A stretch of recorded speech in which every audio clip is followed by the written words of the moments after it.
Hi everybody, welcome along. This is part 14 already of the Takom Mark IV female tank 1 month build, and I'm doing this one in a German captured scheme. Yeah, part 14, so now we're going to start on the weathering, and I've started doing the videos and then realised I haven't said hi everyone and all that stuff, so I thought I'd better do a quick face-to-face intro, and I think it works. Anyway, a lot of people do, and it is nice to put a face to a voice rather than just look at a pair of hands on a modelling board all the time. So if you like what you see, please like, please subscribe, tell your friends. I'm a little conscious of what I'm doing here because there are 1,027 videos on YouTube, yes, I've counted them, and they all show you how to do weathering, and they all basically do the same thing. So, you know, you're going to start off with your filters, and then you're going to add a wash, and then you're going to add your streaking effects, and you know, you can buy videos on it. There's videos on YouTube, there's subjects on forums, you know, so I'm a little bit conscious of what I'm doing because, you know, everybody's done it already. So I'm probably going to make this a pretty quick video just to give you an idea of what it is I'm doing rather than how I do it. If there's any particular tips I've got, then I'll cover them. Like, my number one tip is don't put your dirty towels, if you've been using oil paints and stuff, and you'll see what I do in the video when to get the oils off. Don't put this in the bin in your study, because tomorrow your whole house will stink to high heaven of these enamel filters, and I think it's disgusting smell. So I use odorless thinners because it doesn't attack the plastic and it doesn't stink. And always keep your brushes, pipettes, mixing cups, whatever, always keep them dedicated to the oils. Don't use acrylic paints, mixing cups, pipettes or whatever for doing the oils, and vice versa. I don't think things would be very pretty if they were to mix. So always keep them individual. I always keep mine in a pot like this. So all these brushes are used for oils. I've got this pipette, and it's even got the remains of oil written on it, you can see there. So yeah, I don't ever use anything from that pot. It's just fallen over. For acrylics, I don't use anything from acrylics for oils. So yeah, and if you do use one of your acrylic brushes on oils, that becomes oils forever as far as I'm concerned. So hope you enjoy this. It's going to be fairly brief. It's going to be fairly, you know, jumping from subject to subject. I'm just going to show you how I do it. Can't really see why anyone would be interested because, as I say, there's a million videos out there. Look out for the Hornet Hobbies website. There's a guy on there. Oh, I can't think of his name now. But you get Mike Rinaldi on there as well, and some of their systems, some of their processes, and the order they do things in, just stunning. And they're the guys I tend to follow. So yeah, enjoy. Okay, so it's filter time, and you can see what I've got here. I've got some AK filter, which is a brown filter for NATO tanks, AK-076, and I like using this because it's quite thick. A lot of the filters you buy are just extremely dirty thinners, but this is actually quite thick, so you can play with it yourself. Now, what I've got in here is a few brushfuls of that filter, and then I've added some odorless thinners to it. As long as you keep it agitated, it works lovely. You can see here by the amount I've got coming off on the side of the brush, it's very, very pale. And I've already gone over this with a blue filter, and I didn't get the effect I wanted. So what I'm doing, I'm now going over this with a brown filter. The blue filter has acted like a kind of wash, but yeah, what I want to do is I want to make it look dirty. I'm not going to go over the top with caking mud on everything, but I want it to look grimy. And as you can see here, the blue filter is kind of filtered the colours back. The blue filter is designed for pans of grey, but what I really want to do is make it look grimy. So what I do here, I just put some of this on a brush, and then I'm going to get most of it off. Just dab it on the paper, and then just gently brush it on, and you can see that what it does, it will start to take a kind of brown hue to it, and I'm always going in vertical lines. Now, one disadvantage with the Mark IV tank when it comes to weathering is it doesn't really have any, like, you don't have, like on a Sherman, you've got your fuel fillers and you've got the armoured plates on the side and all sorts of different bits and pieces. You know, see, I've put too much on there, it's pooling. So if you do that, all you do is just get your brush, run it along, and there you go, stop pooling now. And yeah, you don't really get many options with panels. Now you can see back here, I'd already done this just before I put the camera on, and it's a lot browner because I tried it a bit thicker and didn't like the effect. So what I'm going to do now is go over it and pull some of that colour out. And if you really do this and you really don't like it, you can just get some thinners and totally remove the lot. So that's always worth remembering. You can see now, see how the white's coming through on that cross? I'm actually removing what I put on earlier. Yeah, I'm probably removing some of the blue as well now because it's had a bit of time to work. And it's only been left for about, I don't know, 10 hours. So there you can see how, I'm just going to go across here because those thick brown areas are staying in between the rivets and I'm making a perfectly straight line which doesn't look good at all. It'll be hidden by the streaking and whatever. But as long as you come back to this within sort of, I don't know, within an hour, 2 hours, you can always take it off and you can manipulate as well. So there we go, there's the filter on there. What I'm trying to do is just change the tone. I just want to change the tone of the model and make it look sort of more uniform rather than a painted piece of plastic with decals stuck to it. Yeah, so there we are. So I'll get on with this now. And oh, there's something I forgot to tell you. I've done the top.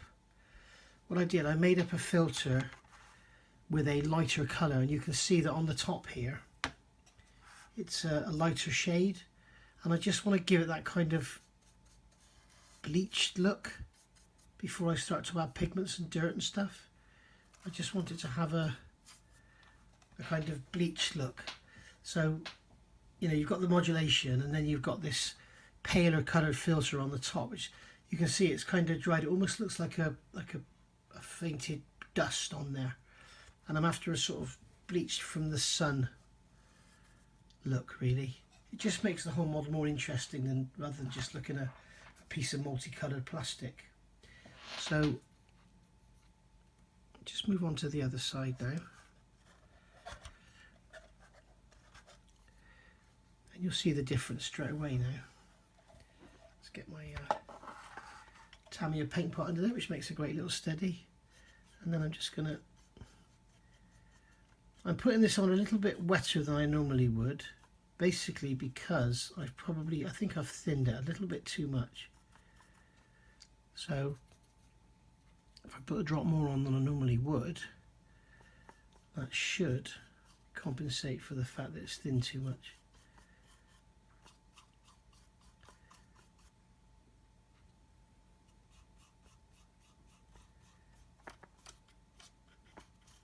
Now, if you watch, which I'm sure you do, all the other people on YouTube doing all this, I mean, you've probably seen this a million times before. This is nothing new. I'm no expert. I just do the same as everyone else.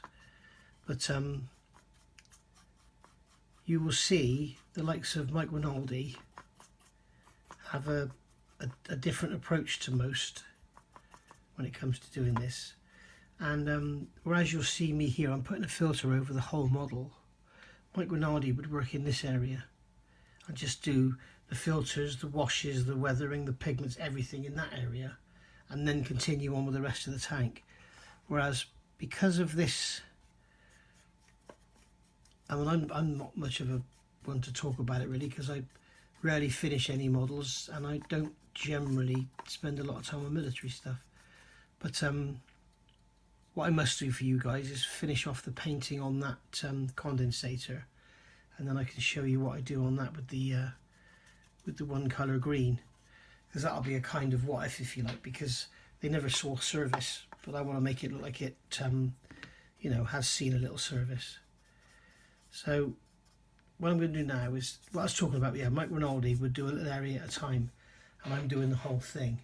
So, you know, horses for courses. There's no right and wrong way to weathering. There's no one that can tell you you're doing anything wrong, and there's no one that can tell you you're doing it absolutely right.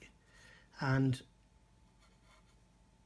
99.9% of these products that you buy, your washes, your pigments, not so much the pigments, but all your washes and filters and all that, you can make it all yourself. I mean, you could easily make this with some brown Humbrol paint and some odourless thinners. Job done. It's just convenient to have a bottle that you can use, but then I choose to use the bottle that I have to thin anyway, so you know, I may as well just buy a tin of brown Humbrol paint. So there you can see. And also the other thing to remember is, if you have, I had put a little bit of wash on here, if you have washed your model, then, or any other treatment really, you need to give it a good sort of 24 hours before you put anything else on. And if you're going to put anything else on that's going to involve a lot of brushing about and pulling about and everything, then, you know, I would say leave it 3 days, because you always run the risk, because this stuff is so rich with you know, it's like 90% thinners or even 95% thinners. You'll just lift what you've put down before if you try and do it too early. So it's best to you know, leave it a while before you start hitting it with anything else. And there you go. And you can see here, if I bring this in on the camera, you can see there's the kind of effect we're after. You can see the dirt is built up around the bolts, as it would do in real life, any dust or anything. And I'm hoping, you know, if I was an expert at this, I could say what's going to happen, but I don't know, because I'm not an expert. I'm hoping that what's going to happen now is this will dry back, and the lighter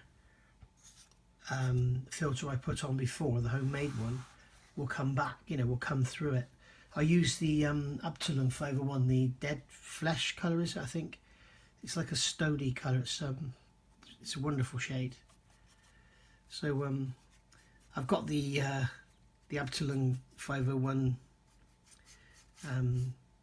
set for sci-fi models, and in there I noticed you've got coagulated blood, so I may well use that on this in my ambulance. I may put some coagulated blood somewhere on the inside. See how that looks. Maybe just a stain in the wood that looks like it's been, you know, somebody's tried to scrub it out, but there was so much there. But I think that would look quite effective. But we got, you know, you need to be careful not to upset people though, because obviously it's a bit of a sensitive subject, the war and everything, and you know, if I do that, some people may see it as me taking the mick. I don't know. What do you think? You tell me. I certainly don't want to upset anybody about a subject as sensitive as that bloody awful war. So I'm just going to pick this up now and put a wash on the front. Sorry, I'm off camera. You need to be able to see what I'm doing. And you can see this is where I was talking before. This is the brown colour that the British would have had this tank. And then what I've done is just blown some camouflage down, because I don't think for a second the Germans would have bothered painting the underneath of the tank. Not for a second. There's not much point in putting a brown filter on top of brown paint on the bottom of a tank, is there really? Come on, Nigel, get with the program. Right, so let's put some of this on the back here. A bit too much there. So as you start to see it puddling, just clean the brush.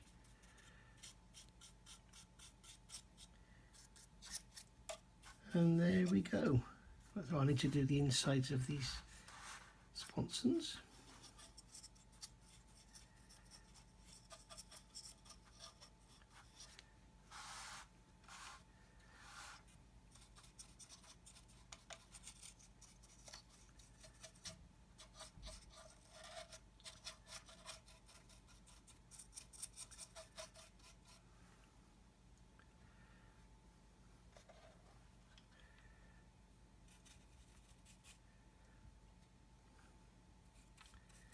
Just put some inside there, some inside there. Oops, off camera again, my favourite trick. Might as well just chuck some on there like that. And there we go. You can see I started practicing with some of the lighter tones there underneath. And that's one to remember for desert vehicles. It gives you quite a nice effect. That it sort of gives you like a worn, dusty kind of look. I think it looks quite good. And that is, like I say, that dead flesh colour. Again, about 95% thinners, 5% paint, if you call it paint.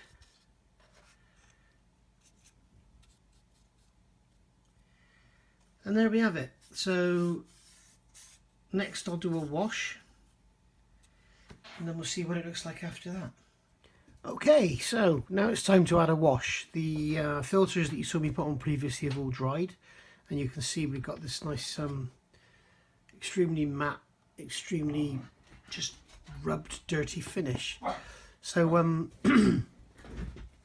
I'll do now is accentuate everything and make everything stand out with a wash. And what I'm using here is an AK enamel wash, and I've decanted some into my little old tray. I've got some odourless thinners here, and then all I'm going to do, what you'll see a lot of people do, is put odourless thinners on first, then add the wash. So I'll show you what happens if you do that. You can put the odourless thinners on there. You'll see a straight away a darkening. That's only because it's wet. So when that dries out, that'll basically pretty much disappear. So what you can do is take some wash and just touch it on, and it will go around everything that you've got the thinners on. Now that's all well and good. The trouble is, I find with this, you don't get enough of a definition. When that dries back, that'll be hardly visible. So if that's what you're after, if it's something like an aircraft engine, or you know, just something you just want to highlight, but maybe a cockpit in a jet fighter, then yeah, wet it with thinners first, and then when it dries, it'll be a really, really vague, very, very almost hard to see, but you'll know it's there, and it'll make your cockpit pop. Whereas if you just do what I'm going to do now, so I'll dry the brush off. If you watch this, similar here, you see it doesn't travel as well, but you get much more definition. So I need to dab it around here to make it go round, and you can see that is much darker than that. I can actually do it there on the one right next to it as well. So although I've got a little bit of thinners on it, but you can see that I need to put more effort into making it go round, whereas with the thinner one, it just pop round. But this will dry with a lot more definition than that one will. So what I'm going to do is literally go every single nut, bolt and rivet. I'm going to put a wash on it. And you're probably thinking, oh my God, Nigel, what are you doing? That's going to look bloody awful. And you are correct. It will look bloody awful. Be way over the top. And that's what, in my opinion, with my limited experience and my limited knowledge, in my opinion, when you're doing weathering, you go over the top and then you bring it back. It's like I was saying before, I can't remember, I was doing something else. So it's the woodworking. It's not about what you put on, it's about what you take off.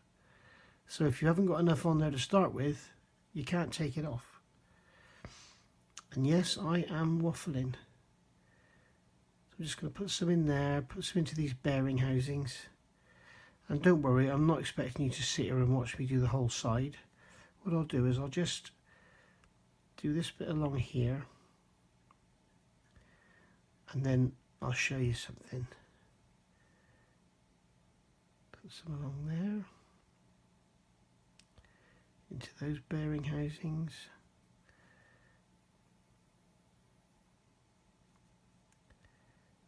And there we go, that's that little area done. Right, so yeah, you can see that is really, really harsh. 5 minutes ago, the other side looked like that. And you can see here that it's starting to feather back. And then what I'll do is I'll come back to that within, say, I don't know, an hour, maybe 2, and I can just get some thinners on a clean brush, clean my brush as well as I can. And then, for instance, if I wanted to remove this bit here, you see this dark area here between these two bolts, I could just wipe it with the thinners and it's gone. Dry the brush off, pull some more away, and it's gone. But you have to be careful with these washes, because even if you put, you know, spotlessly clean thinners on the paint, it would look like a dark patch. So you know, be careful not to confuse the dark patches with the actual wash, because when it dries back it will all but disappear.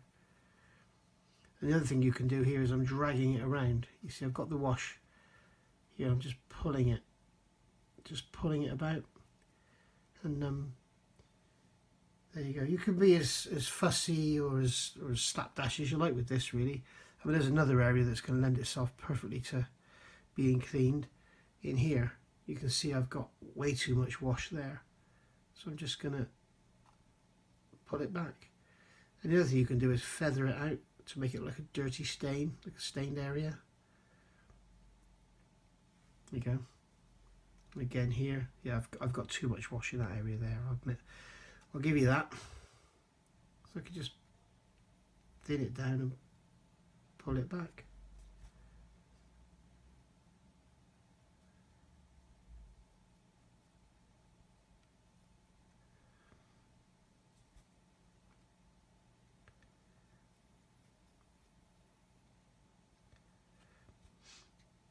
There you go. It's just, now this hasn't been on long enough for me to do this really.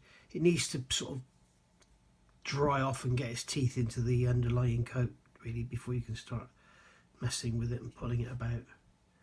But yeah, I hope you get the general idea there of what it is I'm doing. Yeah, you see that's too wet there. That's, as soon as I touched it, it's pulled the wash out of that groove. So yeah, I need to let that go off a bit, and then I can play with it some more. So there we go, I'll switch off now and I'll come back when all this is done. And there we go. So that's the black wash now. It's put all over everything. I've gone round them with the thinners and just removed anything. I'll show you now. This is just putting some thinners on the brush, just drying the brush, and just like that, just dab it on there and pull it. And try and generally pull down if you can, and then it becomes a streak rather than a smudge. So there we go. So that's that done. We'll call that a day. We'll call that a wrap for this video, part 14. I'm going to leave this now at least 24 hours to go off, because next we're going to do some streaking, and with the streaking we apply the medium and then use thinners to drag it down to make the streaks. If I don't let this go off and fully air off, then when I do the streaking I'll be pulling the wash off with it. So I'm going to leave it for a good 24 hours now, and in the meantime I can still get on with these confounded bloody tracks. So thanks for looking. If you like what you see, subscribe. This is going to be finished before November the 11th. And I'm hoping to get to Telford this year. I don't know, we'll see. So yeah, thanks for looking. Please like, please subscribe, and I'll see you soon for part 15 with some streaking. Bye.